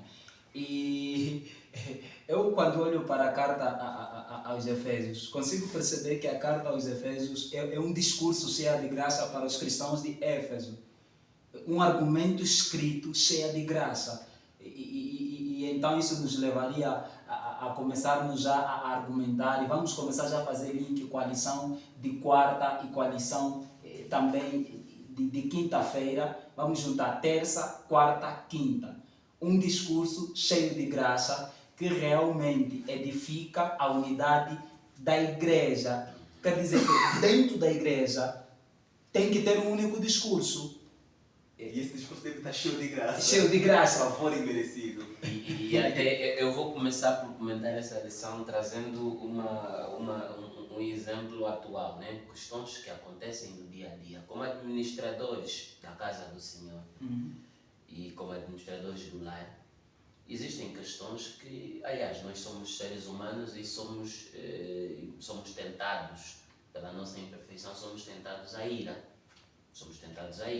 Quantas vezes o diácono ou a diaconisa, com aquele todo amor e carinho, decidiu colocar as cadeiras na posição vertical e chega, por exemplo, o ancião ou o pastor e diz assim: na posição vertical está feio. Quem fez isso? Quantas vezes nós nos dedicamos, aliás, vamos falar para os casados, quantas vezes a sua mulher se produz, fica toda ela esplêndida e bonita, para receber um elogio do marido, e o marido assim que chega diz assim: isso está mal. Então aí entra a questão da graça. Primeiro, não queremos levar no lado daquele que criticou, vamos levar no lado daquele que se sente ofendido. Qual é o tipo de discurso e linguagem que você pode aplicar nesses aspectos? Porque realmente nós mostramos aquilo que somos nos momentos de fúria. quando nos provocam, qual vai ser a nossa reação. E o discurso cheio de graça é aquele que nós apresentamos quando repreendemos com amor. Vamos aqui olhar para Apocalipse 3:19. Deus está a dizer que eu dou chicote, não é isso? Linguagem simples. Eu dou palmatórias àqueles que eu faço o quê? Que eu amo. Afinal de contas, o castigo e a repreensão é por amor. Mas como é que nós vamos fazer isso? Olhamos, por exemplo, a culturas nossos irmãos africanos aqui bem próximo das Lundas, né? Aquele país que está ali próximo, que têm uma forma de falar muito arrogante. Principalmente no dialeto deles, quando eles estão a falar, soa, ainda que eles estiverem a dizer eu te amo, minha esposa, mas soa como se estivessem a ralhar um ao outro, né? Eu te amo, eu te amo. Quer dizer, você olha para o irmão, você olha, e nós conhecemos pessoas assim no seio da comunidade cristã, que ele até nem falou contigo com más intenções, e ele até está cheio de razão no discurso dele, só que o discurso está a ser mal proferido, porque não existe graça, não existe amor naquele discurso. E agora o apóstolo Paulo fala aqui que são palavras que unem a igreja. O que eu vou repreender o pastor, ou o que eu vou repreender o amado Júlio, é o que vai construir ou vai criar ira nele. Porque é o quê? Vamos olhar para um caso prático. Nós conhecemos música e sua influência. Conhecemos a questão do Conselho sobre o Regime Alimentar. Eu acho que o rock, e não é só achar, mas está comprovado, que o estilo rock deve ser afastado da igreja. Quando o adolescente ou o jovem estiver a aplicar isso numa música, numa conferência, vamos dar o exemplo no congresso, onde tem muita gente vinda de muitos países, vinda de muitas igrejas, já está a decorrer. O irmão Júlio prepara uma música durante o ano todo e ela está cheia de rock, já começaste a cantar. Será que é prudente eu chegar com toda a arrogância e dizer tira isso, apaga aquilo, porque isso é a casa do Senhor, enfim? É prudente. O pastor Vasco Chinati, por exemplo, apresentou aqui um exemplo bem prático no sermão, de que a diaconisa encontrou uma mamã cheia de brincos de uma igreja não adventista a decorar o púlpito, e ela chega para ela, utiliza palavras ofensivas, essas mãos que não sei se foram pegar ontem à noite, enfim, não podem pegar no púlpito porque o púlpito é santo. E a senhora ficou aí de rastro chorando.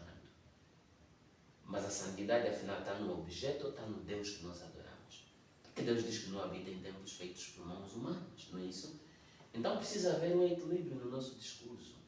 E acima de tudo o equilíbrio, o discurso que une a igreja é o discurso pacificador. É um discurso pacificador. Vamos deixar o pastor comentar antes de entrarmos esses últimos dias tenho estado a imaginar sobre a bajulação e a hipocrisia, principalmente no congresso que tivemos, e o pastor Chinato falou muito sobre a hipocrisia. Eu gostava de dizer que tem um amigo que tudo quanto você diz, ele te chama de xará. Quando você elogia ele diz, olha, xará, obrigado igualmente. Porque ele descobriu uma coisa entre os seres humanos. Nós, às vezes, com os lábios, diz a Bíblia, proferimos palavras bondosas e bonitas, mas afinal o pensamento lá no coração não está a transmitir aquilo que nós sentimos. O discurso bajulador, o conselho falso, a opinião mal formulada. Nós estamos a falar aquilo para agradar ao ouvido. Eu como música ao ouvido de outra pessoa, mas no coração não. Esse amigo diz, olha, tudo que estás a falar seja em dobro para ti também. Então logo você pensa, não é isso que eu estou a pensar e falar. Então Paulo nos convida a dizer a verdade de uns para com os outros. Ontem eu estava acompanhando com alguns adolescentes de noite a série do Sheldon e coincidiu com o que estamos dizendo hoje sobre falar a verdade. Então o pai do Sheldon disse que mentir de quando em vez não faz mal, quando é com boas intenções. E eu aqui disse, nem com boas intenções devemos mentir. Imaginemos a mentira de Adão e Eva, o que produziu? A mentira de Adão e Eva provocaram um caos no universo. A mentira de Pedro provocou um caos no seu relacionamento com Jesus. A mentira não tem grande, não tem pequena. Não existe mentira para salvar. A mentira foi, é e sempre será pecado. E o pai da mentira é Satanás. Quanto a nós, devemos dizer a verdade, por mais que ela seja dura. Uma vez estivemos em um programa de jovens e o debate era exatamente sobre o que estamos tratando hoje. E o maestro Isaías Caindo, ele disse o seguinte: falar a verdade é bom, mas a verdade com amor. Você que é jovem, provavelmente internauta, já passou por isso. Imagine, pergunte, faça um inquérito a quantos receberam não e um dos requisitos foi porque tu és feio. Imagine uma jovem linda dizer para um jovem diferente ou de uma aparência diferente, a moça dizer, ele insiste em dizer, olha, por que você não me aceita ser teu namorado? O que eu fiz? O que eu tenho e tudo? Ele diz, não é a tua forma de falar e ser, te apresentar, não é nada disso. Eu não gostei de ti porque tu és feio, vais estragar os filhos que a gente poderia ter. É verdade, a tua Isaías diz que ela está a dizer a verdade e está a fazer às vezes lembrar aquilo que você já é. Mas agora, se ela falar a verdade com amor, é diferente. É isso que Paulo está a pedir, que a gente fale a verdade, mas com amor. Na Namíbia, tal como eu que disse do pessoal do norte, as mulheres são tratadas, ensinadas a falarem baixo. A partir do Cunene para a Namíbia, os Oxiconianos, as mulheres falam baixo, os homens é que falam alto. Ele está a falar bem. A primeira vez também que eu ouvi isso, eu que fiquei chocado porque é um choque cultural. Eu ouvi duas pessoas no quintal conversando como se estivessem prontos para lutar. E era uma sexta-feira ao pôr do sol e o clima lá estava quente. Então eu perguntei no meu primo Benny, o que se passa? Esse pessoal vai lutar? Eu disse, não, primo, esses ali estão falando, mas são 12 irmãos. Estão falando coisa boa, eles estão na paz. Mas mesmo assim, gritando, mas assim, eles ao competirem de maneira sonora essa produção que estão fazendo é para se fazer ouvir. É dessa maneira como eles se tratam. Então, para mim foi um choque cultural. Então, Paulo nos aconselha na igreja, em casa, na família, na sociedade, falar sempre a verdade, mas com amor. Porque o amor é o que edifica. E ao terminar esse tema do amor, por mais que difícil seja, nem aquilo que os filósofos e psicólogos dizem, a omissão da verdade não é a verdade. É sempre dizer a verdade com amor. A omissão da mentira não é a verdade. Nem a verdade não é verdade. E essa falsidade de dizermos que a verdade é relativa, ela nunca foi. A verdade foi, é e sempre será absoluta. Porque a verdade é Jesus Cristo. A verdade é a Bíblia. A verdade é o Espírito Santo. E a verdade é que devemos viver uns com os outros. A nossa arrogância, por falta de conhecimento e ignorância, deve ser substituída pela humildade. Mas sempre falando a verdade, porque é por meio da verdade que a gente foi e sempre seremos salvos. O exemplo mais claro que podemos enquadrar no discurso do pastor é o profeta Natan diante do rei Davi. O profeta Natan de jeito nenhum estava errado.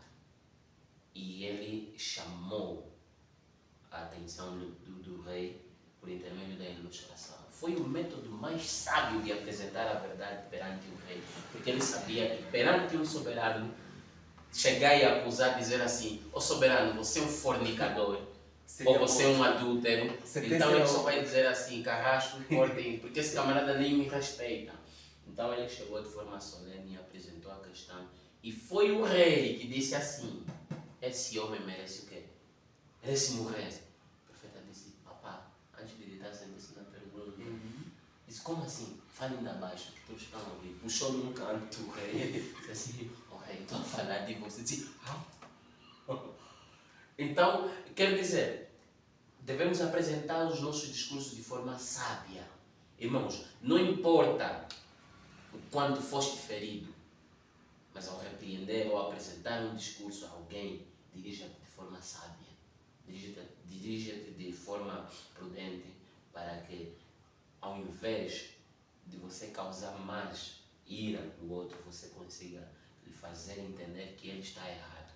E aí nós vamos ver que realmente é a preocupação do apóstolo Paulo, que é uma vida cristã com o Espírito Santo, cheio do Espírito, graça, bondade no lugar de amargura. Nós conhecemos pessoas que são como um carro a gasolina, como são como a gasolina, que eles já estão quentes, eles só precisam de uma fonte de ignição para uma fonte de energia para explodir. E sabemos que há combustíveis que até com um sol ardente ele logo pega. Olha, a Europa está ali com os problemas de incêndios florestais por causa disso, porque há seca e as folhas estão bem secas e tornam-se material combustível, ou tornam-se material combustível. Falta uma fonte de ignição que é o sol ardente e a floresta pega logo fogo. E há irmãos assim, os irmãos já andam com a raiva aqui, ele já está inflamado, ele só está à espera de algum motivo para explodir. Então é esse tipo de vida que a lição de quinta-feira nos traz, que é a bondade no lugar de quê? Da amargura. E depois traz aquela questão dos também rancorosos. E eu conheço alguém muito próximo a mim que diz assim, e de cara, porque eu sou rancoroso, porque se você me faz alguma coisa eu posso levar isso até Jesus voltar. Então, moldados por Cristo é o quê? É nós termos essa mudança. E como o nosso tempo já está mesmo aí, em gesto de começarmos a terminar a nossa lição, eu queria aqui lermos então o capítulo, os finais do verso 4, para entendermos, afinal de contas, moldados por Cristo e um discurso cheio de Espírito, o que é que o apóstolo Paulo está a nos falar. O apóstolo Paulo, deixando agora de lado os verso áureo e todos os outros, ele no verso para memorizar nos diz assim: quanto àquela maneira antiga de viverem, vocês foram instruídos a deixá-la. Vamos deixar como? O apóstolo Paulo agora começa a falar no versículo 25. Pelo que deixai a mentira, ok? Primeiro, nós somos mentirosos, vamos admitir isso. 1 de João 1, verso 8. Aquele que diz não tem pecado é mentiroso e não existe verdade nele. E quem diz que não é mentiroso está de novo a mentir, está de novo a pecar. Cometeu a pior coisa. Então, o apóstolo Paulo está nos ensinando essa semana que, primeiro, vamos deixar a mentira. E aqui ele só vai trazer alguns exemplos, porque há outros pecados que até quando Paulo escreveu isso aqui, nós ainda não tínhamos desenvolvido, inventamos agora, são pecados do século XXI. Então aqui ele vai resumir alguns. Deixai a mentira e falai a verdade, cada um com o seu próximo, porque somos membros uns dos outros. Que é quando Deus nos diz, abandone a mentira, não diga a falsidade. É um mandamento de Deus. Versos 26. Irai-vos e não pequeis. Não se ponha o sol sobre a vossa ira. Essa aqui é a súmula da nossa lição, que fala de não darmos lugar à ira, não é isso? Então, o que acontece com a ira? A ira leva-nos a pecar. Precisamos também, a ira leva-nos a pecar. Muitos podem controlar a ira, mas o mais fácil é fazer o quê? É não nos irarmos com o nosso próximo. Porque também muitas pessoas, muitos de nós nos iramos até às vezes com comentários. Simão também está comentando. Eu não concordo com isso. É motivo de ficar chateado, de ficar irado. Aquele é um maluco, desculpe a expressão. Aquele é um maluco, está falando aquilo, fala aquilo, assim mesmo já lhe odeia. Né? Depois diz assim, não deis lugar ao diabo. Aquele que furtava, não furte mais. Aquele que enganava, aquele que roubava, não roube mais. Antes, e ele que está a aconselhar, vamos só trabalhar para cada um conseguir sustentar sua própria família. Vamos trabalhar. Amigos, nós nem precisamos aqui pegar a Bíblia e dizer que roubar está errado. Não precisamos. A sociedade em si já nos ensina isso, já nos mostra, aprendemos isso nos lares. Não saia da vossa boca nenhuma palavra torpe, mas só a que for boa, para promover a edificação, para que dê graça aos que ouvem. Sabem, irmãos, é bom, é prazeroso eu me cruzar com o irmão Júlio e dizer, Deus te abençoe. Chegar no pastor e o pastor dizer, Deus te abençoe. Chega naquela mamã quitandeira, que está a chegar com o negócio dela e dizer, papá, não queres banana? Não queres banana, não tens dinheiro para comprar banana, mas diga como o apóstolo Paulo, eu não tenho ouro nem prata para te dar, mas tudo que eu te dou é em nome de Jesus. O Senhor abençoe o teu negócio, o Senhor abençoe o teu dia, o Senhor abençoe a tua família. Números 6, 24 a 26. É preciso abençoar as pessoas, nós não podemos estar todos a nos cruzar. para estarmos em roda de escarnecedor, ouvir bafos, ouvir ralhetes, precisamos também estar moldados com Cristo e a nossa língua proferir palavras que abençoem. E não entristeçais o Espírito Santo de Deus, no qual estáis selados para o dia da vossa redenção. Essa foi a promessa que Deus nos deu, né? João capítulo 14, versículo 26. Mesmo o versículo 15 também. Todos estes falam de que Deus enviaria o Espírito Santo que nos convenceria da verdade, da justiça e do juízo de Deus. Mas agora, se nós vivermos uma vida agarrada no pecado, estaremos entristecendo o Espírito Santo. E devemos pegar toda a amargura, a ira, a cólera, a gritaria, a blasfêmia e toda a malícia seja tirada de nós. Toda. Discursos moldados no Espírito. Antes, sedes uns para com os outros benignos e misericordiosos, perdoando-os uns aos outros, como também Deus perdoou-vos em Cristo Jesus. Quem deve conceder o perdão? O ofendido ou o agressor? Aquele que estiver mais próximo de Jesus. Vamos dizer assim, eu posso ser o ofendido, mas eu sei que a nossa briga vai causar discussão, vai causar separação e vai causar o próprio no nosso grupo. Então, eu chego e concedo o perdão que eu estava à espera de que viessem me perdoar. Na igreja, a igreja há muita separação por causa disso, porque o irmão foi ferido e está aqui sentado à espera. Eu também que sou orgulhoso. Eu também que sou orgulhoso. Ele tem que vir me pedir perdão e de joelho. Então precisamos moldar tudo isso. Esse é o apelo do apóstolo Paulo para a nossa semana de hoje. Esta semana que está a começar é acerca desta lição que nós estamos aqui a estudar. E o Espírito Santo na vida do crente, embora isso está tudo dentro já do que estamos a falar, não precisamos mais fazer separação, só temos já 10 minutos. Mas tipo, eu estava aqui olhando na questão de que quando nós falamos sobre o discurso, será que como cristão eu vou olhar o discurso de forma isolada? Por exemplo, de manhã eu falo boas coisas e de tarde eu falo palavras torpes. E depois vai auxiliando assim. Ou se não mesmo isso nos levaria a olhar para um estilo de vida. Aquele que é alguém dotado do Espírito Santo tem um estilo de vida em que tudo o que ele fala é bonito, é bom, vem de Cristo. Bonito aos olhos dos homens ou de Deus? Aos olhos de Deus. Porque aqui no verso 29, quando a gente olha assim detalhadamente, nós conseguimos perceber que isso demanda uma sequência. A maneira como eu falo, a maneira como eu me relaciono com as pessoas, as conversas que eu tenho diariamente, são conversas que a base delas é Cristo Jesus.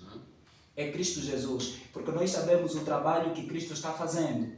Cristo está no santuário celeste, no lugar santíssimo, intercedendo por nós. Agora, como alguém que crê nessa doutrina, como deve ser a minha posição diante das minhas conversas diariamente com as pessoas? A mudança de rumo, nesse caso. O pastor, ao comentar sobre esse texto, eu gostaria que pudéssemos terem atenção à seguinte pergunta, né? Qual é a diferença crucial entre aprender sobre Cristo e aprender a conhecer a Cristo? Bom, antes mesmo de responder diretamente esta pergunta, porque é o comentário também que eu tenho preparado para finalizar, Paulo não diz para a gente não nos irarmos, mas que por sermos seres humanos, nós podemos sim ter ira. Mas por fim, a última ira é a ira de Deus contra o pecado e seu autor. Então a nossa ira é como se fosse uma ira momentânea. Nós podemos nos irar sim, mas Paulo nos aconselha que não se ponha o sol sobre a nossa ira. Então no final, aquela oração da noite, perdoe-me pelo fulano, e você, tal como Deus exercitar o perdão, porque quando nós perdoamos os outros, tal como disse o York, quando Cristo morreu na cruz do Calvário, Ele nos perdoou a todos nós, até incluindo aqueles que o mataram. Nós também, ao perdoar os outros, teremos o mesmo sentimento que teve Jesus Cristo. E a segunda coisa que ele nos aconselha aqui é com relação a uma música antiga que o pastor José Celestino e também o pastor Cameia, nos seus sermões, eles fazem o câmbio, a troca. Aquele que furtava, agora já não furte mais. Aquele que bebia, já não beba mais. O que fornicava, não fornique mais. O que mentia, já não minta mais. Aqui está a essência da novidade de vida. E com relação à pergunta, o camaleão, que é um animal com cromatina e uma natureza fabulosa, ele é o que tem exatamente isso. De dia é cristão, de noite é... Dizem que havia no Oriente um senhor assim, um tirano. De dia era o melhor rei. Ele oferecia presentes para as pessoas. E de noite era o chefe dos bandidos. Saía com a quadrilha dele e ia receber aquilo que ele entregou. Porque ele que sabia como as pessoas tinham recebido dele. Então ele recebia, roubava, guardava. De dia as pessoas iam para lá. Então, como cristãos, quando trocamos as vestimentas, é por isso que temos que jogar fora aquela roupa, aquele caráter, não voltar para lá. E a outra coisa que a lição aqui nos chama a atenção é com relação à loucura que a gente comete. Sério, porque nós, por exemplo, um aluno que é bom na escola, tira 18, 20, é um aluno fabuloso, ele diz que eu sou mau. Eu sou mau, eu sou tal, eu sou brutal. No bairro, o melhor jogador do bairro, ele fala que eu sou mau. Quando eu pego a bola, eu sou mau. Quer dizer, nós trocamos. O ser humano é assim, ele gosta disso. Então, Paulo aqui diz, a cólera, que o York já falou, a ira, a gritaria, todo tipo de malícia deve ser posto. Porque Paulo também foi assim, foi mau, foi brutal. Ele, no zelo do farisaísmo, ele pensava fazer um serviço para Deus, mas quando ele entendeu que tudo aquilo era loucura, ele deixou aquilo tudo para trás. Eu quero terminar com o meu comentário com relação ao verso 30. E não entristeçais o Espírito Santo de Deus, no qual fostes selados para o dia da redenção, ou, em outras versões, da salvação. O Espírito Santo tem sido debatido desde o começo da história da igreja cristã. Muita gente tem dificuldade em entender o Espírito Santo, acreditando apenas em Deus o Pai, outros até Jesus Cristo por ser o nosso Salvador, mas não o Espírito Santo. Alguns até acham que o Espírito Santo é uma força, uma energia positiva. Não. O Espírito Santo é Deus. O Espírito Santo é parte da divindade. Deus Pai, Deus Filho, Deus Espírito Santo. São três pessoas coeternas, com a mesma essência e natureza, mas a diferença em objetivos por causa da salvação do ser humano. Deus, o Espírito Santo, esteve no princípio com Deus na criação do universo, na criação do homem, na vida e obra de Jesus Cristo, em seu batismo, e está a preparar o povo para o encontro com seu Deus. O Espírito Santo é o maior presente que Jesus deixou para a humanidade, o outro consolador que Jesus havia prometido. Então, como é que uma energia vai ficar triste? Como é que um vento vai ficar triste? Não. O Espírito Santo se entristece por ser também Deus. E como nós não temos outro termo, a humanidade adotou ou emprestou um atributo humano para Deus, dizendo que o Espírito Santo também é uma pessoa. Para referir-se que também tem sentimento. Porque quando a gente peca, ele fica triste. Por isso que Jesus disse, pecando contra o Pai, pecando contra o Filho, ainda há perdão, há redenção. Mas pecando contra o Espírito Santo, não há expiação. Porque o Espírito Santo, por meio dele é que nós temos Jesus aqui conosco. Por isso, a cada um de nós que foi selado pelo Espírito Santo, não viva de maneira falsa, mas de maneira verdadeira, porque o Espírito Santo não pode habitar em um coração onde Satanás ocupou o trono. Não pode haver meio termo.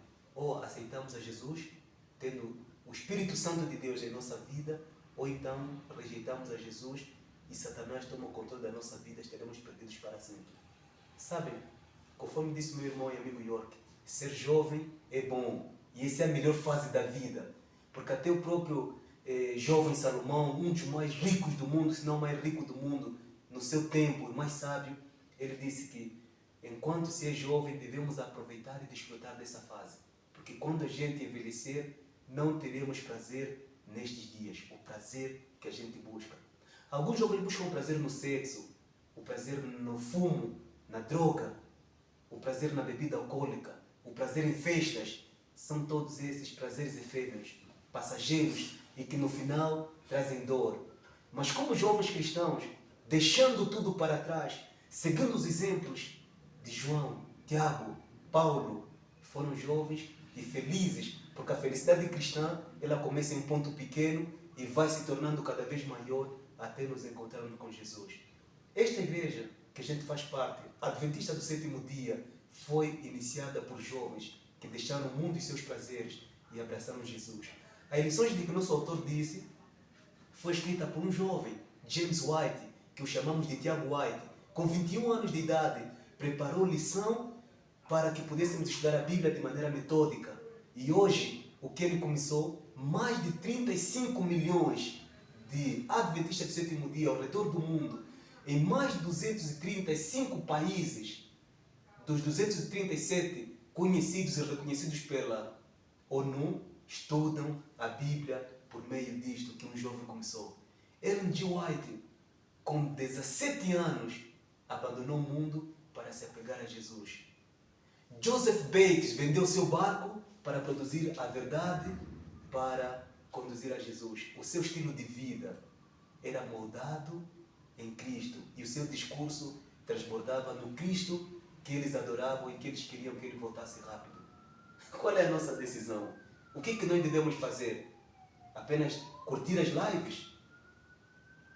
Apenas nos inscrever nos canais? Ver vídeos que nos afastam de Deus? Não. Enquanto somos jovens, nós também podemos participar daquilo que Jesus quer que a gente participe. Contar aos outros que Ele está voltando e que a nossa vida possa ser moldada segundo a imagem dEle, para a honra e glória do nome de Deus. E quando Ele voltar, tudo aquilo que a gente não gozou aqui, Ele nos dará de certeza em dobro, como Ele fez com Jó. Que a nossa tristeza momentânea de agora não vai se comparar com as alegrias da eternidade. 1000 anos no céu com Ele e durante toda a eternidade aqui no planeta Terra quando Ele voltar. Espero que esse seja o teu desejo e o desejo de cada um de nós. Prior, nessa sequência, qual é o apelo presente que tens para deixar para mim, também para o nosso pastor, para si mesmo, para a nossa técnica e para os nossos caros internautas? Porque eu fiquei me revendo no apelo do nosso pastor e na verdade foi muito presente. E realmente nós precisamos de fazer um balanço sobre o que é realmente essencial, o que é realmente eterno, porque as paixões que o mundo nos apresenta é tudo passageiro. E traz aqui a ilustração dos atletas. Vamos falar de atletas conceituados. Quando vão se preparar para uma grande competição, eles disciplinam-se, eles cortam tudo aquilo que lhes vai colocar um desempenho negativo. Questões de sono, questões alimentares, questões sexual inclusive, eles disciplinam-se para alcançar uma coroa corruptível. Quanto mais nós para alcançarmos uma coroa incorruptível, devemos nos disciplinar. Custa, vai custar sim, porque é o nosso estilo de vida, mas ainda assim precisamos fazer esse esforço porque vai valer a pena. Arautos do Rei tem uma música que diz assim: vale a pena esperar, vai valer a pena. E esse sacrifício todo que nós fazemos aqui, podemos considerar em vão, mas ainda assim temos uma esperança de que Cristo em breve voltará. E acima de tudo, Efésios está nos dizendo o seguinte: mais do que ouvirmos falar de Cristo, precisamos conhecer o Cristo que a Bíblia nos apresenta. Estamos todos nessa luta, precisamos orar muito. E Ellen White diz que é tempo de orarmos mais e falar pouco. E que Deus possa abençoar a decisão de cada um de nós em buscar a palavra de Deus, em estarmos em conexão constante com Deus, para aprendermos mais do seu amor e estarmos mais próximos dele por meio da sua palavra. Muito obrigado. Então, não é possível a gente ter uma vida baseada num discurso cheio de graça e uma vida fundamentada na fé em Cristo Jesus, sem a presença constante do Espírito Santo nas nossas vidas. E por isso precisamos diariamente nos consagrarmos na presença de Deus e pedir fortemente para que Deus derrame sobre nós o Espírito Santo, para que a cada momento o Espírito Santo nos convença dos nossos pecados, da justiça e do juízo, para que possamos então estar preparados para participar daquilo que Deus prepara para nós. Então, estaremos então nos despedindo. Nós agradecemos pela vossa participação e de lembrar que continuem então partilhando e dando o vosso contributo, partilhando os vídeos que a gente já fez e porque de alguma forma desse jeito vocês estariam então indiretamente também a pregar o Evangelho às outras pessoas ali no mundo virtual. Porque existem muitas pessoas que foram alcançadas por Cristo por meio de um só vídeo e hoje são pessoas que continuam a viver segundo a transformação em Cristo Jesus. Então siga a nossa página no Facebook, o Cantinho da Verdade Presente, e se inscreva no nosso canal do YouTube também, o Cantinho da Verdade Presente, e ative o sininho das notificações. Eu gostaria de exercitar um slogan com os nossos caros convidados, que seria assim: eu vou falar o Cantinho da Verdade Presente e os nossos caros convidados vão responder a defesa do Evangelho. Senão seria um incômodo também, você estaria aqui. Não pode ser. A defesa do Evangelho é a igreja do pastor Paulo Júnior. Então vamos lá, o Cantinho da Verdade Presente. A defesa do Evangelho. Então estamos juntos, até a próxima live. Não sei se fecharíamos com a última oração, ou se não. Só saber se temos tempo. Tem? Então, Mano York. Bendito Pai que está nos céus, Criador das coisas visíveis e invisíveis, nosso sustento, nosso mantenedor. Pai, nós cremos que o Senhor existe porque o Senhor nos provou na Tua Palavra, o Senhor prova-nos na nossa vida. Reconhecemos, Pai querido, que somos falhos, somos pecadores e carecemos todos da Tua graça. Por isso é que em Romanos 6,23 o Senhor disse que o dom gratuito de Deus é a vida eterna pelos méritos de Cristo Jesus. Pai, estamos aqui, nós pecadores, comentamos a lição, estudamos a Tua Palavra. Precisamos alcançar a mudança, primeiro nós, e em segundo aqueles todos que terão contato com este vídeo. Pedimos uma bênção especial a todos que puderem assistir e todos os outros que poderão compartilhar os vídeos e todos que poderão estudar a lição ao longo da semana, para que possam ser todos e possamos todos ser alcançados com o Teu poder, pelo poder do Espírito Santo. Batiza-nos com o Teu Espírito Santo, perdoa os nossos pecados, em nome de Jesus. Amém. Amém.